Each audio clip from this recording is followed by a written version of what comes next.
நாம் என்ன நினைக்கின்றோம், ரமலான்ல அந்த பகல்ல கொஞ்ச நேரம் தண்ணி குடிக்காம இருந்தா நாம் அல்லாஹ்ட்ட இறையச்சவாதி நினைக்கும். அது இறையச்சத்தின் அடையாளம் தான். அது ஒரு டெஸ்ட். அந்த டெஸ்ட்ல நம்மள பயிற்சி வைக்கிறான், ரமலான்ல ட்ரைனிங் கொடுக்கறான். நான் சொன்னா கேப்பியா, கட்டுப்படுவியா? நான் உனக்கு எதை ஹலால் என்கிறேனோ அதுதான் ஹலால், நான் உனக்கு எதை ஹராம் என்கிறேனோ அவற்றின் பக்கம் நீ திரும்பி கூட பார்க்க கூடாது, அவை உனக்கு ஹராம். நான் சொன்னால் அந்த ஹராமை விட்டு விடுவாயா?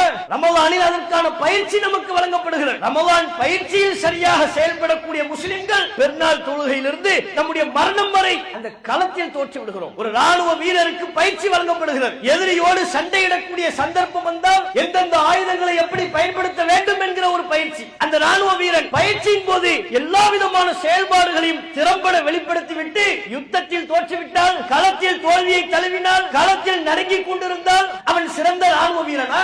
அதுபோல் தான் ரமலானில் பயிற்சியை பெற்ற முஸ்லிம்கள் நாம் களத்தில் ஷைத்தானுக்கு முன்பாக தோற்று விடுகிறோம். அவன் நம்மை களத்தில் தோற்பதற்கு பெரிய முயற்சிகளை மேற்கொள்வதில்லை. திடலை விட்டு வெளியே செல்கின்ற பொழுதே நம்மை கட்டி அணைத்துக் கொள்கிறான். இந்த ஒரு மாத பயிற்சி இவ்வளவுதானா? இந்த அளவில் நம்மோடு முடிந்து விடக்கூடிய ஒரு அம்சமா? இல்லை சகோதரர்களே. இந்த உலகத்தில் நாம் நோற்ற நோன்புகள் மறுமையில் நமக்கு பலனளிக்க வேண்டும் என்றால் நம்முடைய வாழ்க்கை முழுக்க ரமலானில் நாம் கண்ட பேணுதலை வாழ்க்கை முழுக்க கடைபிடிக்கணும்.